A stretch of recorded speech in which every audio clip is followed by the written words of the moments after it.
Okay, so the agenda, is there any amendments or adoption? Or any amendments? If not, can we adopt the agenda as presented? Okay, so move to adopt the agenda. Okay, all in favor? Council update is number 3 on the agenda. Well, I tagged in first, so Marnie can help fill in the gaps, I guess. It's been a busy month for council. We've been doing the land use bylaw updates. Riley and his team have done an amazing job of going all through the changes and the significance of those for council. So we've been seeing one of those a week. And we're on it's a blur, week 3. And we've also, another change as well is we've moved to committee of the wholes in replacing what we were calling strategic planning sessions on the Mondays. Those, one of the wins, if there's any wins out of COVID, is this drive to use technology has really allowed us to be more transparent.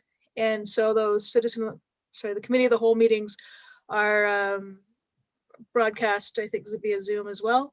So everybody can see the same information that council's getting with those presentations. And I certainly found Monday's presentation was very valuable. So some changes coming into play with the different perspective of our new CAO. But it has been a busy month so far from my lens. I don't know, Marnie, what did I miss?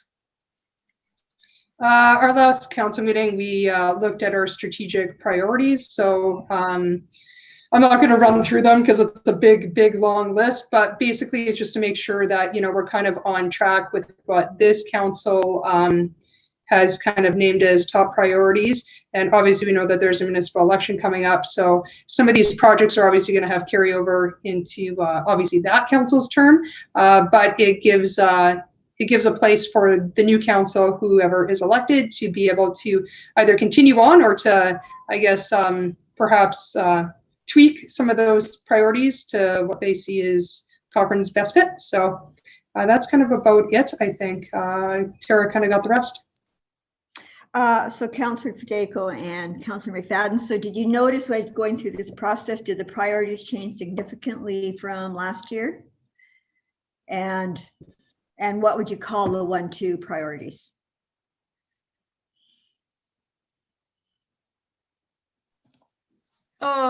No, I didn't see that they switched significantly. It was more kind of an evolution and a tweaking.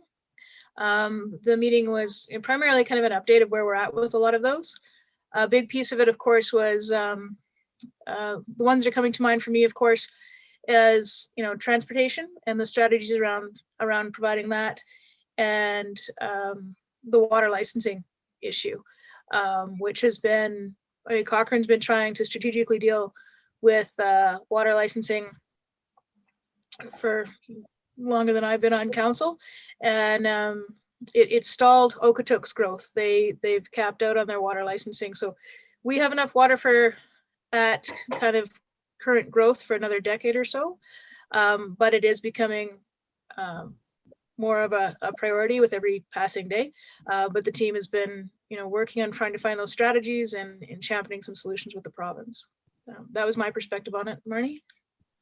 Yeah, pretty well. And I mean, obviously, we've got a couple big projects coming up over the next little bit. The new protective services building coming up in Heartland, as well as the Transit Innovation Hub Center, whatever it is to be called. I don't even know if it hasn't confirmed name yet, but obviously we have those big projects coming up. So some exciting times here in Cochrane.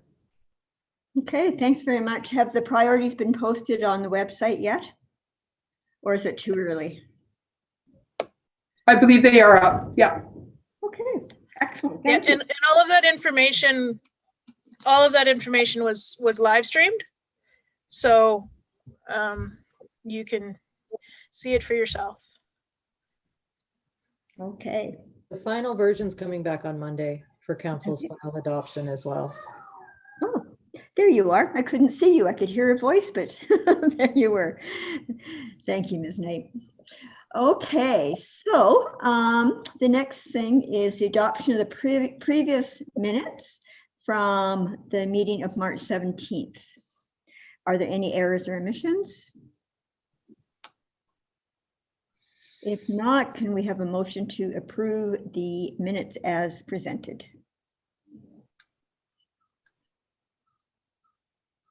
No one wants to move? Thank you. Thank you, Ms. Moore. All in favor? Okay, and then we'll go to the development permit section of the agenda and the development officer's report for the month of March. Thank you, Madam Chair. The development officer's report has been included in your agenda package.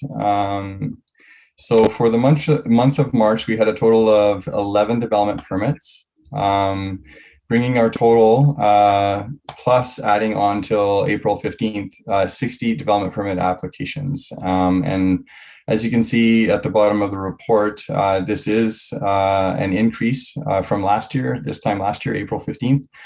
Which was 50.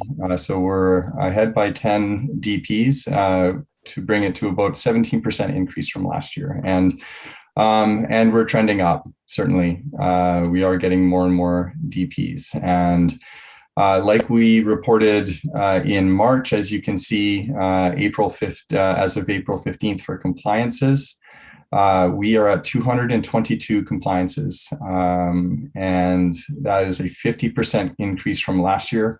At the same time, it being 111. And again, this hasn't really been slowing down. This is indicative of our housing market. As I mentioned at our last meeting, that compliances are really tied to the housing market and housing sales. As many of the banks require it for a housing sale. So yeah, it's been extremely busy with the applications up to this point, and it is trending up. And I know on the building permit side as well that they're way above their normal average building permit numbers, and especially trending up this year as well. That does conclude my report. I'd be happy to answer any questions you may have. Oh, thank you, Mr. Walden. I have two questions. The DP 2014085 for the La Vita land in Fireside Circle. Can you remind me what that, it's a 28 unit project. Can you remind me what that is? 28, yes. So that is in Fireside Circle. That is a multi-unit dwelling. I'm just going to have to look at my notes here. I'm trying to remember. Just give me 1 second. Yeah, so it is a time extension actually for a condo development, and that's located in the southeast of Fireside. So this had actually come in a number of years before. They haven't moved forward with this condo development, and they do have approval, and they've just asked for another time extension for this. Okay.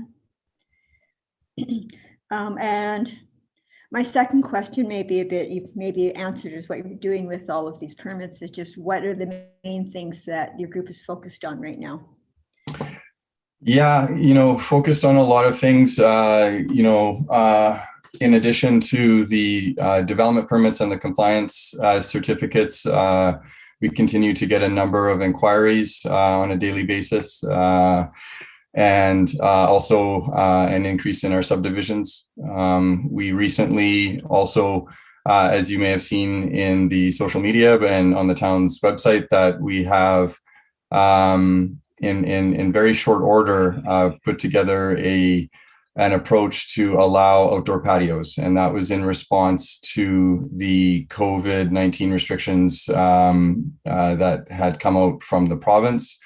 And I want to actually, if I can, take a minute to give some kudos out to the planning team, as well as Mr. Corman in business development, who in very short order were able to put together guidelines, and start processing applications for the businesses within Cochrane. And the team worked really hard to get that out. And so just want to give the credit there, because I know it was a lot of work for them too. So anyway, but a good news story. We've had some pretty good uptake on it, as you've probably seen around town with the outdoor patios. The protective services building has already been mentioned. Wanted to mention also the Fireside School. For those that may not know, there is a new school going in Fireside. And they have gone through the development permit process, but also the building permit process, and have started construction there, which is also very exciting. We already mentioned the land use bylaw review. The draft has been released. We have been going through a series of workshops with council. We've gone through 3. We will have 1 more, and possibly another workshop to deal with some parking lot items. Just to note for CPC, we will be providing you with a link so that you can go back and watch the workshops. They are recorded. And we do intend to come to CPC a little bit later, and this was done purposely, a little bit later in the process, likely in early May, after the draft bylaw has been out, and a lot of the stakeholders and residents and businesses have had a chance to look at it and review it, and to provide us with some feedback as well. So when we come to CPC, we will be in a position to not only provide you with an overview of the draft, but also an overview of the feedback that we've received so far. So we will be looking to have a special meeting with CPC, likely early May. We obviously haven't set that yet, but we will work with you to set that up. And I think that covers it. You're going to see the transit hub tonight, which is another very exciting project for the town. And also just want to mention the Highway 1A project, which I think you're also aware of, but going to be moving forward with the start of that here in May and June. So I'll just maybe leave it there. Yeah.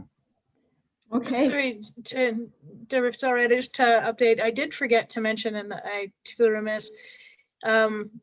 We've actually, one of the public engagement opportunities that we've just opened up is feeding into the 2022 budget process. So I believe that's online already. But again, a shift, which I think is a really good space, is to get people engaged in setting the priorities here in the spring, so that our municipal managers can then take that feedback and create a budget that better fits. So the earlier we receive that engagement, the more effective it allows us to adjust the budget. So I wanted to raise that one, and I apologize for not bringing up initially. And again, Mr. Weldon was great in giving kudos on the patio project, but they did that in under 3 working days. And so it's pretty impressive all the way around. So huge kudos to the team. So anyhow, thank you. Yeah. I apologize for that. Yes. And I reiterate, kudos to the team. Great example of pivoting, the most popular word that there is out there right now. If you could only do anything about the weather, then life would be perfect. Sitting on the patio with our parkas on. That's great. So thank you very much. We need a motion to approve the development officer's report. Motion forward. Motion from George, all in favor?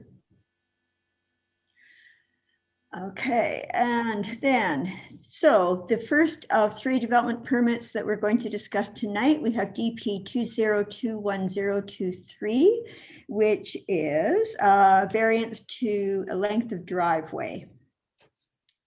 Yep, so that is mine. I was having some technical difficulty, so Riley is going to do the slideshow for me. Okay. Just give me 1 second, and I'll bring it up.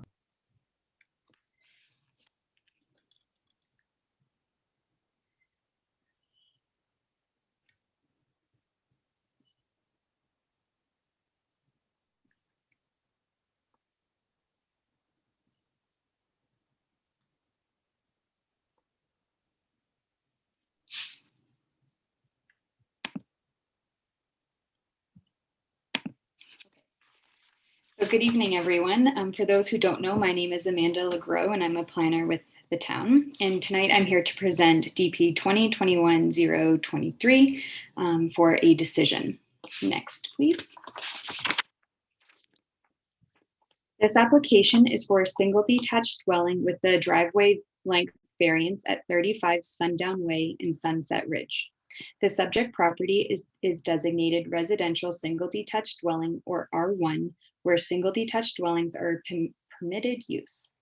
However, the applicant is proposing a variance over 10%. As a result, the application must be presented to the Cochrane Planning Commission for a decision. The construction of a single detached dwelling is typically exempted from needing a development permit. However, the subdivision servicing agreement no longer applies to phase 19 since this is the only undeveloped lot and the final completion certificate was released. As a result, this application includes the construction of the single detached dwelling as well as the variance. Next, please. This is an aerial of the area. The subject property is highlighted in yellow in the middle of the screen and backs onto a public pathway and a storm pond. Next. The proposed dwelling meets all applicable regulations within the land use bylaw, including the front yard, rear yard, and side yard setbacks, the lot coverage, height, and number of parking stalls. However, it does need a variance to the driveway length. The bylaw states that the driveway accessing the garage whose vehicle entry door faces the street shall have a minimum length of 6 meters measured from the property line to the closest point of the vehicle door. The applicant is proposing a 4.92 meter driveway from the property line to the garage and therefore requires a 19% variance to the land use bylaw. However, the driveway is 6 meters in length measured from the garage to the back of the sidewalk. Therefore, the driveway, when considering the public right-of-way, would be long enough to accommodate all vehicle types. Next. This is the site plan for the property. The driveway length measurements are circled in red on the screen. If the driveway variance is approved this evening, the dwelling will be providing 4 parking stalls on site, which exceeds the minimum bylaw requirement of 2. There would be 2 parking stalls within the garage and 2 on the driveway. Next, please. Even though the applicant is proposing to build the garage closer to the front property line, it will not affect the curb appeal as it would not be out of alignment with the adjacent dwellings due to the road layout. The drawing on the slide illustrates the approximate location of the dwelling in comparison to the adjacent properties. The red lines are the property lines. The pink line in the middle is the approximate location of the driveway. And the blue line illustrates the approximate location of the dwelling or the front of the garage. As you can see, it is in alignment with the neighboring properties and will not create an impact. Also, the proposed rear yard setback of 7.51 meters is also in alignment with the neighboring properties. Next, please. This is the proposed main floor plan for the dwelling. The garage is on the right side of the screen, and the applicant is proposing a rear deck with access from the great room on the left side of the screen. Next, please. This is the proposed second floor plan for the dwelling. Next. And this is the basement. And then this is the front elevation on the left side of the screen, showing the garage and the front entrance. And the rear elevation is on the right, and it is a walkout basement with a deck on the main level. Next, please. And these are the side elevations. The door shown on the left elevation is for access to the garage. Next one, please. And these are just 2 site photos to show the subject property in relation to the existing dwellings on either side. Administration has reviewed the application and determined that it meets all the requirements for a single detached dwelling within the land use bylaw except for the driveway length and is in alignment with the town planning policies. Also, the proposed application and variance would not unduly interfere with the amenities of the neighborhood, nor interfere with the effect, use, enjoyment, or value of the neighboring properties, since the proposed dwelling is in alignment with the neighboring properties, and the driveway will be 6 meters long, measured from the garage to the back of the sidewalk, which is long enough to accommodate all vehicle types. Next slide, please. As a result, administration is recommending option 1 in the report, that the Cochrane Planning Commission approve the application for a single detached dwelling with a driveway length variance with the noted conditions of approval in the report. And that concludes my presentation, and I'm happy to answer any questions that you may have.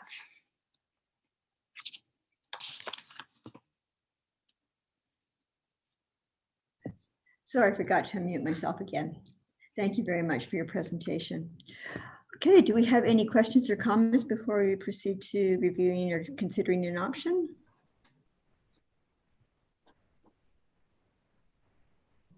No, I do have one question. Is the requirement for a reduction because of the curve that is in front of the house? So if the land was straight between that and the two properties beside it, it would meet the 6.0 meters, but because of the curve of the sidewalk, that's what's making the need to reduce to 4.92. To the chair, to answer your question, the curve, if the curve wasn't there, yes, there would be a greater front yard, but that isn't the only reason. They're just struggling to fit a housing type on that lot while meeting the regulations in the bylaw. Okay. Did I hear you say, though, that it's meeting the front of the house on either side and the back of the house on either side? So it's not forward or going to impede any sight lines or anything? Correct. So the proposed location of this dwelling is in alignment with the neighboring properties in the front and in the rear. Okay, thank you. So I can assume that if they push the house back, that that actually misaligns everything. Through the chair, to answer your questions, correct. If they did try to meet the 6 meters in the front yard, then it would push the house back and there would be a variance needed in the rear yard, as well as it would be out of alignment in the rear as well. Thank you. Okay. We'll call for any other questions or comments. Madam Chair, I believe Councillor Fedeko has a comment. Does she? Okay. Councillor Fedeko? You are muted. There we go. Yeah, I just wanted to say thank you for the presentation. And I think it really helped to see that aerial shot where we got to see where the matching driveways kind of all line up. I have no problem with this. So I am going to go ahead and move. I'm just pulling up my spiel here that the Cochrane Planning Commission approves option 1, that we approve development permit 2021-023 for a single detached dwelling with a driveway length variance at lot 70, block 23. Plan, blah, blah, blah, blah, blah, subject to the following conditions that are laid out by administration. Okay, thank you. One more call for any comments or questions. If there are none, I will call. All in favor? Opposed? It is unanimous. Thank you. Thank you very much. The next item on the agenda is DP 2021-024, which is an office, public, and quasi-public installations and facilities. And the presenter is Ms. Crosby. Yes, just give me 2 seconds here. Can you see my screen? We can, yes. Excellent.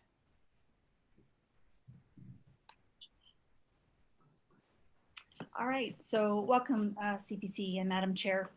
For those who I have not met, I'm Danica Crosby and I am also a planner with the town of Cochrane.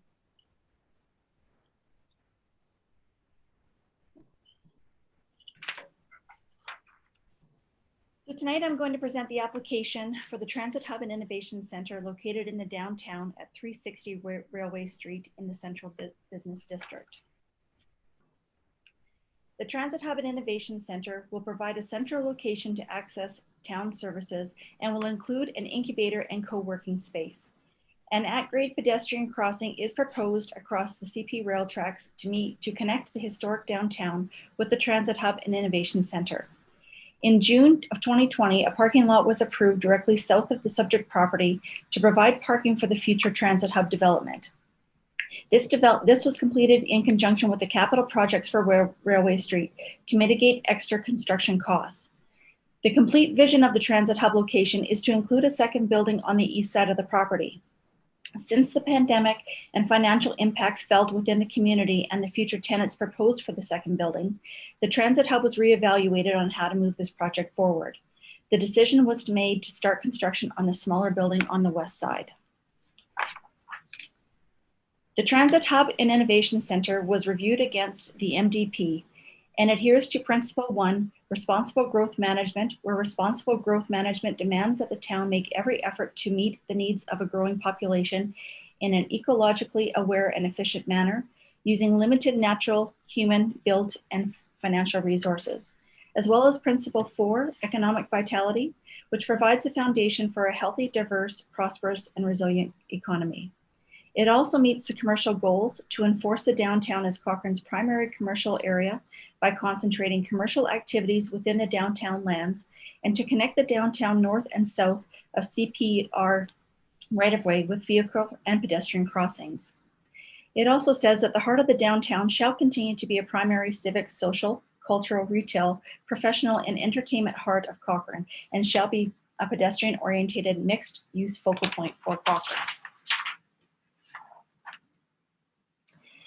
It is also supported by the Downtown Area Redevelopment Plan goal, where it's to maintain the viability of the existing downtown core by providing a broad range of commercial, institutional, entertainment, and residential uses, to encourage intensification of land use, to encourage development of pedestrian-oriented environment, to establish a strong sense of place that reflects Cochrane's image and identity and small town character, and to continue to enhance the downtown to make it more hospitable for residents and visitors and make it more prosperous for business owners.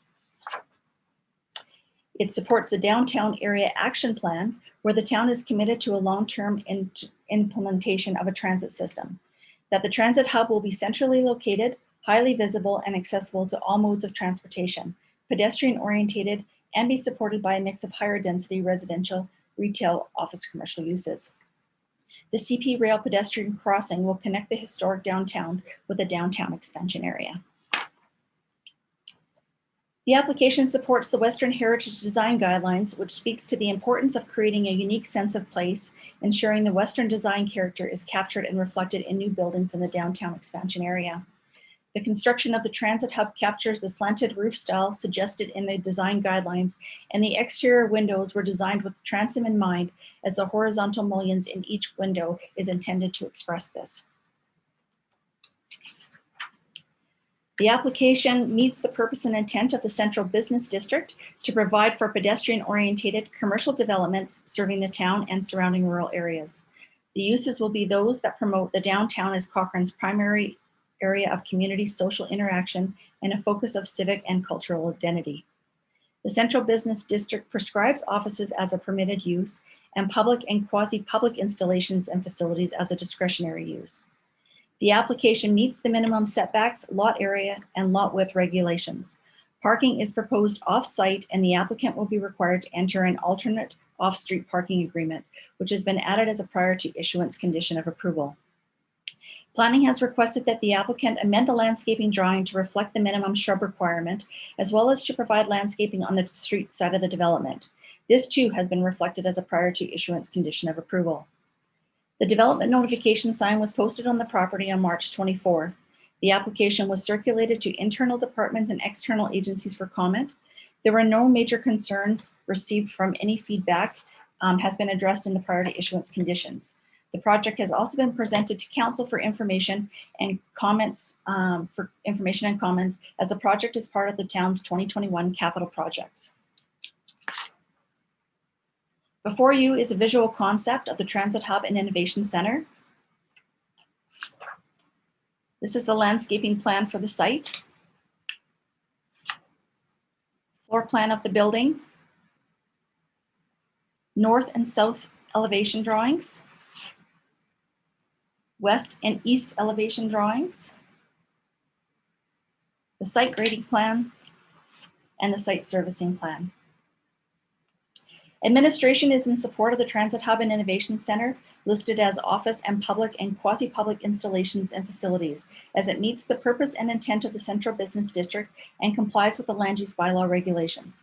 As such, administration is recommending that Cochrane Planning Commission approve DP 2021 for the office, public and quasi-public installation and facilities on lands legally described as Block 12, Plan 7711319, located at 360 Railway Street, subject to the following conditions listed in your report. That concludes my presentation, and I'd be happy to answer any questions.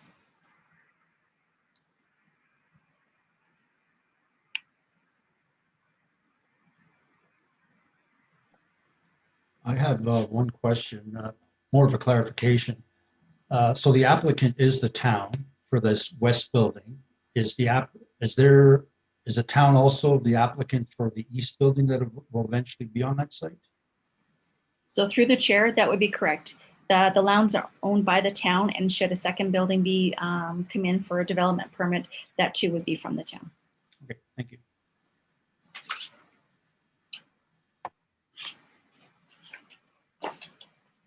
Okay, Ms. Cosby, for my clarification, so is the east building the building that was modeled or modeled after a bridge? Is that the east building then? The east building was going to be a 3-story building that was going to be proposed, that then was put on hold. Okay, thank you. Just needed some clarification there. So any questions, comments?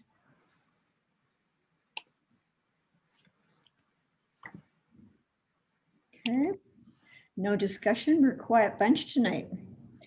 So that being the case, if there are no questions or comments, may we have someone to make a motion?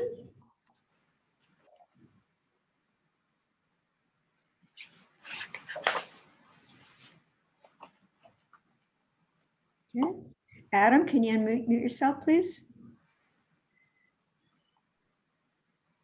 There we go, unmuted. Excellent. Okay. And so your motion is to accept this, to approve option. to approve? To approve option 1? Yes. Okay. Any further discussion or comments? So there's a motion on the floor to, so I'm flipping back and forth too on my screen here. So to approve option 1, to improve the building with the long name, the office, the office public and quasi-public installation. All in favor? And opposed? It is unanimous.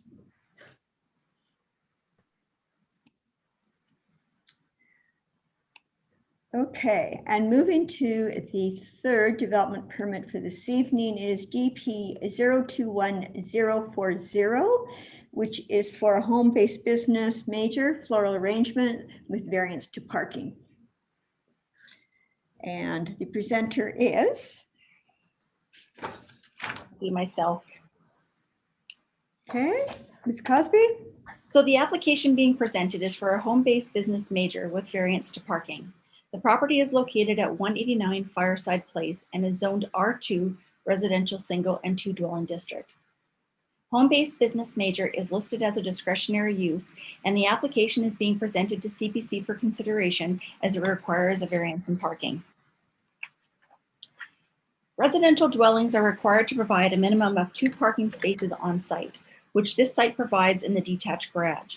When an applicant landowner applies for a home-based business major, they are required to provide an additional on-site parking space for clients, in addition to the minimum 2 parking spaces for residential development. The additional client parking space proposed in the rear yard does not meet the minimum parking stall width regulation of 2.75 meters, as the edge of the detached garage to the property line is a width of 2.43 meters. The applicant has indicated that clients coming to the home will have a quick turnaround time to pick up the product and leave. However, it is important to note that approvals for home-based businesses stay with the property and not the applicant landowner, meaning if a new landowner had applied for a home-based business major, they wouldn't need a new development permit. Therefore, depending on the type of business provided, the variance in parking could potentially have more impact to the street parking and the adjacent neighbors. As mentioned, home-based businesses major is a discretionary use in the R2 district. Except for the additional parking stall required for client parking, the application meets the home-based business major regulations in section 11.24.2. The LUB provides an opportunity to consider compact automobile spaces where angle parking of 90 degrees are to have a minimum width of 2.45 meters and a length of 6.8. The client parking width proposed of 2.43 does not meet the minimum regulation for the compact parking stall width. The map before you shows the cumulative impact of the area. The purple highlighted areas show the approved accessory suites, and the orange triangles show where the approved home-based business majors are located. Residential parking for dwellings on the south side of President's Place are located in the rear property. The dwellings north of President's Place have front driveways and attached garages to accommodate residential parking. As the home-based business major application does not meet the minimum requirements set out for the additional client parking, planning is recommending option 1, that Cochrane Planning Commission refuse development permit 2021040 for a home-based business major with variance to parking / compact parking stall, as it does not meet the home-based business major minimum parking stall requirement of the Land Use Bylaw 012004, section 11.24.2, and it does not meet the minimum compact parking stall width as per the Land Use Bylaw section 11.3.8D. That concludes my presentation, and I would be happy to answer any questions. Okay.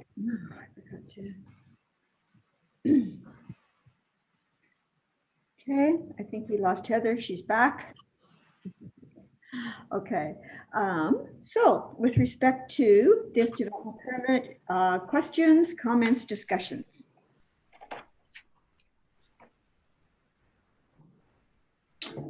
Madam Chair, I believe Heather has a comment. Heather? Yeah, so I definitely would be concerned about approving this application. Not just for the fact that there's not customer parking, but with a fresh product that you're working with, it's almost like being in a restaurant. So I don't know if there would be a lot of deliveries happening, what's happening with all the waste from that business. And yeah, so parking is definitely an issue with deliveries and customer pickups. I would definitely not want to approve this application. To my thoughts. Okay, thank you, Ms. Moore. Any other thoughts? Councilor Pacheco? Yeah, I have some comments to make on this one. I know where this particular business is located. And you know what, in our land use bylaw, I did bring up the fact that I think we have a gap that's starting to form because we have minor home-based business licenses and we have major home-based business licenses. But where our big gap is for businesses like this particular one, people are going up to a doorstep no different than, you know what, there's many of us that are on buy and sell sites that you order a product, you go up to their doorway, you pick it up and you leave, right? So there's no associating, there's no standing at the door, there's no talking. You're literally getting out of your vehicle for probably 1 minute, if even that, grabbing your product and you're off, right? So I think we're actually starting to do a disservice to some of our businesses out there that offer a pickup from a curb. And with COVID, I don't want to call it a COVID business license because I think eventually COVID is going to go away, but we're still going to have numerous businesses just like this where it's a non-contact pickup order. And so my fear is that if we start saying no to this and we make it so challenging that a business cannot operate, you know what we're going to do? We're going to push businesses to operate underground. And then we have no recourse to be able to regulate it, control it, or anything along that line, because if there's a complaint, sure, your neighbor could report it to bylaw, but bylaw can't do anything. They're not a licensed business. So I think we have to be very careful about how we're looking at this, and kind of what we can do to help our small base businesses succeed.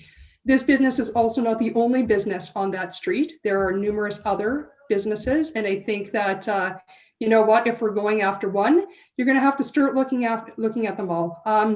I would be much more in favor at looking at option 2, which allows the business to still go forward, but with some regulations to it as to how they handle their pickup. And that's, of course, limiting the number of people that are coming to the doorstep per day. Perhaps we look at a time even when deliveries or pickups could happen, or for the fact that they could go into the backyard and go into the back lane, pick up their product, and they're gone. I mean, I understand the traffic concerns. It is a busy road, but at the end of the day, somebody living on that street could have 50 friends over during a day, and they don't have a business that they're operating. So I just want to be careful as to where we're going with this one, but I'll wait to listen to everybody else's comments before I chirp back in again. Thank you, Councillor Fideko. I believe that George Pathrath raised his hand. Thank you, Madam Chairperson. I have no problem with a home business, and actually I commend them for trying to start one during COVID, and hopefully they'll be successful enough to eventually move to a retail place in downtown Cochrane, which is what we need. I am a little concerned about this relaxation in perpetuity, and is there anything we can do that we can limit that this particular relaxation is limited to this business, to this owner, and not go into perpetuity? Okay, good question. Can you answer that, Ms. Cosby? Yeah, you bet you. So the Cochrane Planning Commission can put conditions on the application and on the development permit. But I would caution that what gets put on there, if a home-based business major changes, then that applicant would have to be adhere to those conditions and stuff as well. So the land use bylaw has a home-based business minor, which basically is you can operate a home-based business, but it has no clients coming to your house. Or it has the home-based business major, of which clients do come to the residence. You know, and I appreciate the fact that, you know, the applicant is selling flowers, and that, you know, it's a short turnaround time to pick them up and leave. But I would caution the Planning Commission by putting regulations on that if somebody else was to go in there, because it doesn't stay with the applicant, it stays with the property.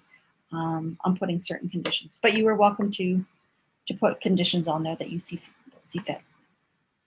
Okay. I personally would be in favor of some sort of conditions and recommend option 2. Go ahead. Okay. A question that I have, I remember that we looked at, I believe it was either massage therapist in Riversong, that we put a time limit on to see whether or not there would be any complaints from the people beside them. Does anyone remember that one? And I think we did put 12 months on it. Mr. Weldon? Yes, Madam Chair, you are correct. I don't have the exact date or address. I do recall the Cochrane Planning Commission, though, in that instance, putting a 1-year expiry date or length of approval for the development permit itself, at which time the applicant would then need to come back and reapply for another development permit. And that was to get a sense of the number of complaints over the course of that year that may come about of the operation of that particular business. Okay, thank you, Mr. Weldon.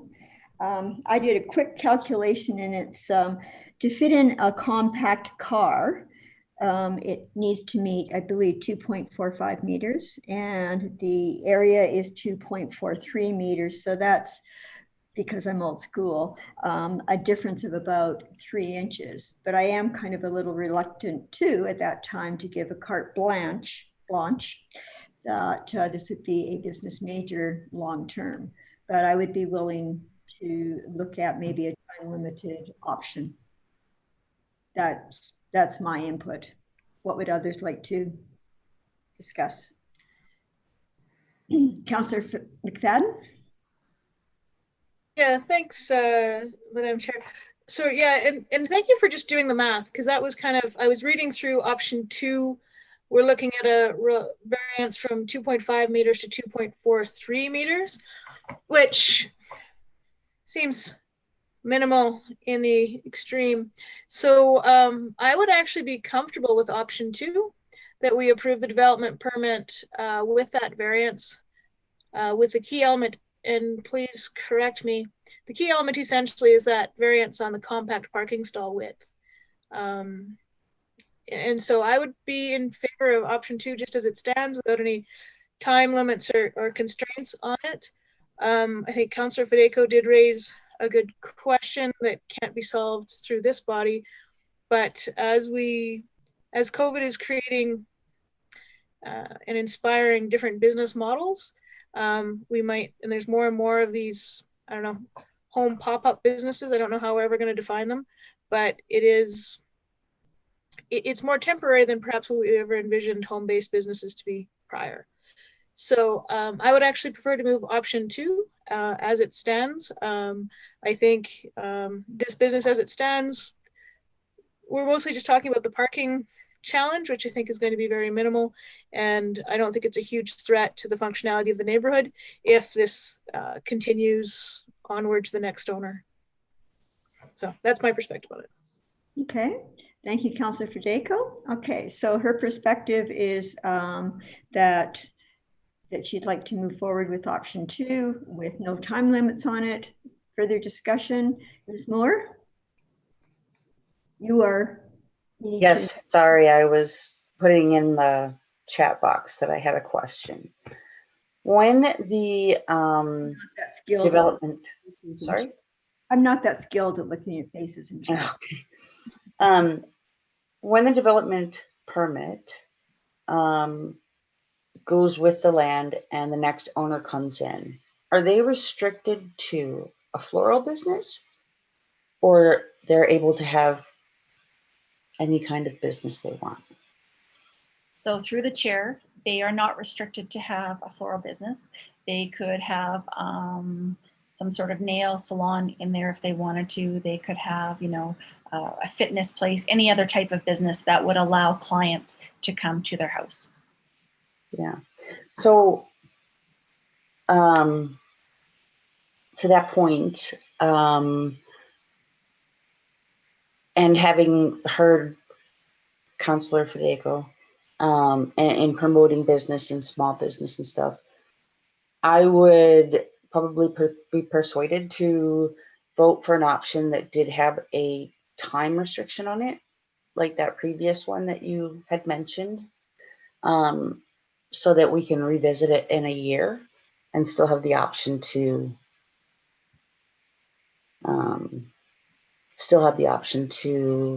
look at any concerns that might come up. But I'm still, I guess I'm caught up on the parking, and if the next homeowner pretty much can have whatever business they want at free will, despite the lack of parking. So still concerned. Ms. Locke, do you have a comment? Yeah, the conditions of approval in option 2, are those conditions of approval for all home-based major operations, or is this just for this one? So through the chair, they are for, most of them are for all the home-based businesses. There was a couple that were just added in there, obviously, to vary the parking stall. Mm-hmm. And I believe, I'm just going through the 6 client visits per day, is that for all home-based majors? Yes, that is correct. Yeah. So the only reason why it was initially refused was just due to the parking variance, it seems. Is that correct? So through So the chair, that is correct. Typically, we don't look at compact parking stalls for home-based businesses. We require them to be the 2.75 meters by 6. And it did not meet the width of that because it's 2.43. So taking into consideration, can we look at using a compact parking stall, which is 2.45 meters, it still didn't meet the compact parking stall size. So it was just felt that due to the fact that it was 2.43 meters, it was just getting to be too skinny for clients to really to be using that parking space to access the home to pick up product. Is there any way that the Cochrane planning can work with this homeowner to make it work? Other than just getting a variance, like to make it work another way? Is there any other way? Through the chair to Ms. Locke. So just for your first question of the Cochrane Planning Commission working with the applicant, it's actually not the role of the Cochrane Planning Commission to work with the applicant. That's administration's role. So there wouldn't be the opportunity to go back as the development authority.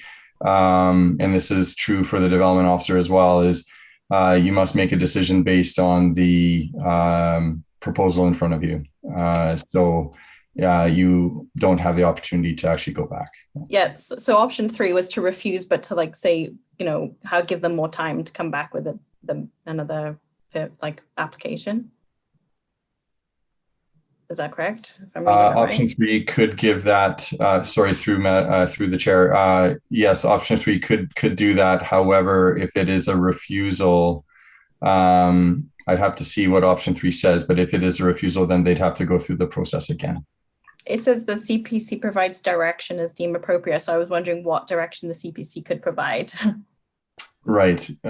So in that case, you could provide specific direction of the application itself, and I'm assuming for the next application to come forward to address. So then you don't provide any, give them options. You would. What does the direction mean when you're providing them direction? I didn't understand that part. So the direction can be if CPC is not satisfied with a certain aspect of the application, you could provide specific direction of why you're not satisfied with the application, whatever aspect that may be, and you could provide direction to say you need to address this specific aspect of the proposal. I think that the recommendation I would make is that being a floral business, I wonder if being classified as a minor rather than a major business would alleviate the problem. Most florists are for weddings and banquets, and they have to deliver their products anyways instead of people coming to their home to pick it up. So I wonder if the applicant thought of it in that manner rather than on a major business. Ms. Cosby, can you let us know again the difference between a major and a minor? Yes, so a minor business, home-based business, does not provide the opportunity for the landowner to have clients coming to the home, where a major home-based business allows clients to come to the home. Thank you. So Ms. Locke, I suppose one option would be to they have to do all home delivery, which is a cost to a business that is trying to get off the ground and fledgling during COVID times. Right. Councillor Federico, I'm sorry, are you done, Ms. Locke? Yes, thanks. Question? Okay, I have absolutely zero problem leaving this at option 2 with no timeline. And if we are going to put a timeline on it, then I would say, why don't we put the timeline on when this homeowner goes to list their property for sale? Again, I can't repeat it enough. I think that, you know what, over time, we're going to end up seeing, and I like Councillor McFadden's pop-up license. maybe that's something that we can look at as we move through the process to kind of create something where maybe this applicant eventually falls under that and is just approved. I don't want to see somebody have to spend more money reapplying, realigning, when they've already been in business for a long time. And when it comes to this license, this particular license, traveling with the property, I completely understand that. But you can't, there is no guarantee that the person who moves into this property the next time is actually going to even have a home-based business. I mean, just because there's licensing with it doesn't mean that somebody's coming in and going to open up a hair salon or a nail salon. They may not even want to be a home-based business. So I'd rather just not see our businesses be shut down or be forced to take a different avenue when you're looking at something, at somebody going to their door, picking something up, getting in their car and leaving, which is about a 1-minute transaction. And if they have limited numbers, you know what, we're going to be able to watch it anyways, because there will be complaints if the applicant isn't stressing how important this is, that her clients are parked properly in the space that they need to, and probably limiting those transactions herself, right? Then we'll hear about it and there'll be a complaint. So I don't want to see business be stopped like this. I don't think it's necessary. Okay, thank you. Councillor McFadden? Thank you. So a question for Ms. Crosby, and following up on a question from, Ms. Locke's question. So when we're looking at items like option 3, what is direction that we could provide? And please, planners, correct me if I'm wrong. An example of a direction that we could provide is this timeline, which would be how we would make use of that option 3. What about, and help me with this. So earlier in our meeting tonight, we had a conversation about how whenever a real estate sale happens, we get the certifications are going through. So could we time or tie the approval of the development permit with that certification process so that it does end if this property gets sold? Is there a way to do that mechanism? I understand the planning of philosophy that the development permit goes with the property. I'm not sure that fits with residential businesses as much as it fits with, you know, a commercial building. But would it be possible to tie it with the sale of the property? What would be our options there? So through the chair, I would get Riley to help me out with this, but we don't typically check when we are doing letter of compliances, home-based businesses. It's based on setbacks, it's based on whether or not the development permits have been issued for the property. We cannot hold back a letter of compliance or withdraw the home-based business development permit application due to the sale of a property. There is nothing in our land use bylaw that would allow us to do so. Okay, we just don't have the authority to do it that way. And I also get in the balance of like staff time, so 30,000 person municipality that our staff are trying to run. But I am sensing and hearing the discomfort that the Planning Commission has with like an open-ended. So why don't we amend option 2 to then review this 1 year out. And then at that time, the Planning Commission determined if there was any complaints that we heard on this site, whether to continue it or not. That would deal with any concerns for the owner of the property at this time. It won't, of course, deal with any issues moving ahead, but I think our options are either to approve it with something like that or to refuse it outright, because you're never going to be able to control what a future use is. For instance, this landowner could start with the flower business and something else comes up and switch the business that maybe doesn't fit. But I for myself, I think it's something I'm prepared to deal with. And I think in all honesty, like we are saying, you have to have these parking spots because theoretically, ideally, the client would go park in the back alley, fit into this compact parking stall, go to the back door and purchase whatever.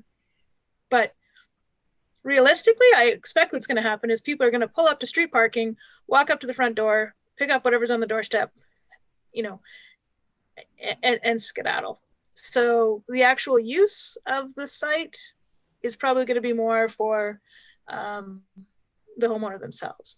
Yeah, so those are all my random thoughts on this, but I think overall, like either approve option 2 as is or approve it with a 1-year time limit would be the 2 methods that I see moving ahead. Okay. So while you're speaking, Councillor Fideko, or McFadden, sorry, would you be willing to put a motion forward and add an condition of approval number 18 of a time-based? Sorry, Madam Chair, you want me to do that? Yes, there's put Sure. a motion forward to approve option 2 with the addition of a condition of approval number of 18, that this approval be time limited till 12 months from time of approval. Okay, I'm prepared to put that motion on the floor. I did want to just quickly check with our legislative services manager to see if we're just creating ourselves a headache or not, if it's possible. I'm just wondering if CPC's intent is that this home-based business has to then come back annually, go through this entire process again. I see that actually as a means for appeal, because that certainly see that going before SDAB, to be honest, given that time limit. I don't believe I was probably in the meeting where you did that before, because I think I would have cautioned you about that type of approach.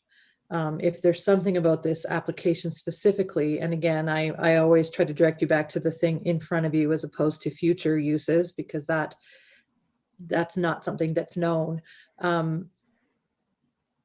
Do you have the authority? To be honest, I would have to check with our legal, because I don't actually know if you have the authority to put a time limit on a development permit for this off the top of my head, to be honest. Riley, did we get legal on that last time? Yeah, we, so CPC has the development authority. Because it is a discretionary use, you have the ability to add conditions, any conditions that you deem fit, that you deem appropriate to ensure that it is in alignment with the surrounding neighborhood and the site itself. And that does include putting a time limit on the approval. Yeah. Yeah, I would caution against that personally, from our perspective. But I mean, if we've had previous legal opinion on that, I would take Riley's word at that. I just think we also have to look at how we enforce that. So anytime CPC is putting conditions on, we like to make sure that those are enforceable conditions. So because it doesn't help municipal enforcement or this business or the neighboring properties if we have conditions that are placed on this application that we can enforce going down the road. So that probably doesn't help you at all, but those are my thoughts. Thank you, Ms. Knight. Mr. Paffrath.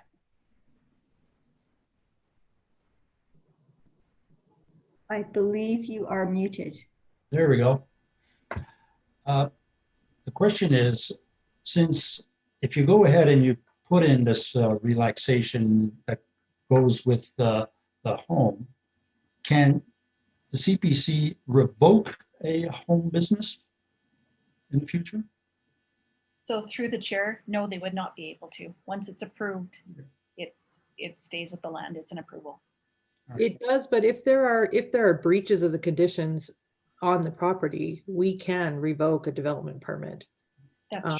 If we have breaches against any of the conditions. So if we approve, or if you approve and then there are constant breaches of the parking conditions that are in place, we can go down enforcement measures, put stop orders in place. It's not a simple process, but it is a process that we have the ability to do, which is why those conditions exist. So that they have to follow those to make sure they're in compliance and keep in good faith with their DP. Thank you. I think with those conditions in place, I would be for option 2 as it stands. So just for my clarification, option 2 without adding condition number 18. That is correct. Okay. And your reason for that? Your thought process? Coming to that conclusion? Sorry, you were asking me? Yeah, I am.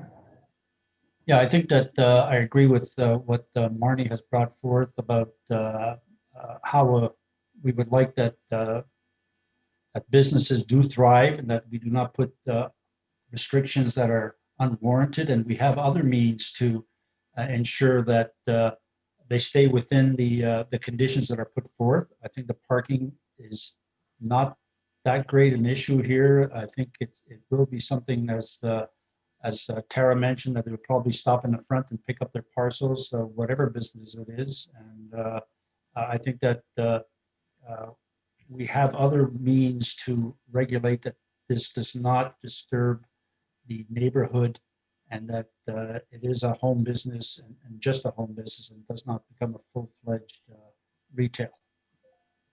Okay, thank you. I have one question, I think, before we go back to the motion. Ms. Cosby, what is the list of major home-based businesses that could possibly over time evolve onto this property? So to the chair, anything that has clients coming to the home is classified as a home-based business major. We don't approve it based on the use, like floral arrangements, fitness training, any of that sort of stuff. It's just classified as any clients coming to the dwelling. Thank you for that clarification. Okay, so we have a motion on the floor with a condition of approval number 18. So Councillor McFadden, so I'm going to call you Councillor Fideko all day. So would you like to remove that option and revise, or shall we go ahead with the option as presented? Yes, I'd like to withdraw the amendment and suggest that we put the motion on the floor that we move ahead with option 2 as presented.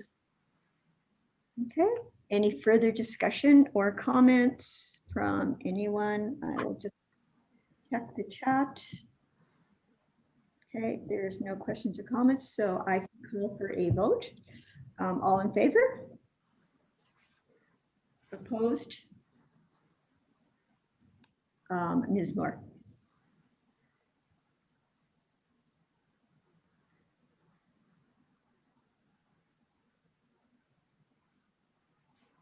Okay, so that is the final development permit on the floor today. The next meeting is Wednesday, May 19th at 6:30 p.m. Okay, and I forget. Close the meeting. Excellent. Well, thank you, everybody. I appreciate your time. Hopefully grab some dinner and get out for a walk or something. So Ms. Spence, thanks for sharing that so efficiently. I appreciate it. Well, I wanted you out there before it snowed. I appreciate that.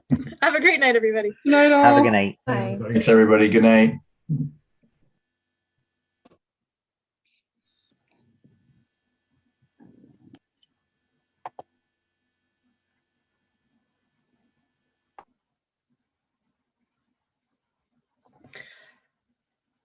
I love the Planning Commission, but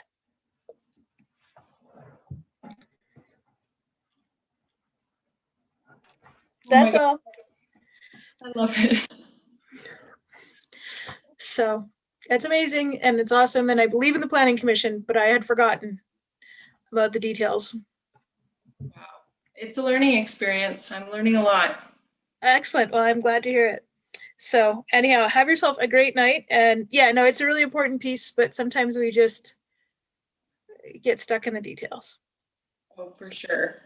All righty. Have yourself a great night. Thanks, you too. Bye. Bye.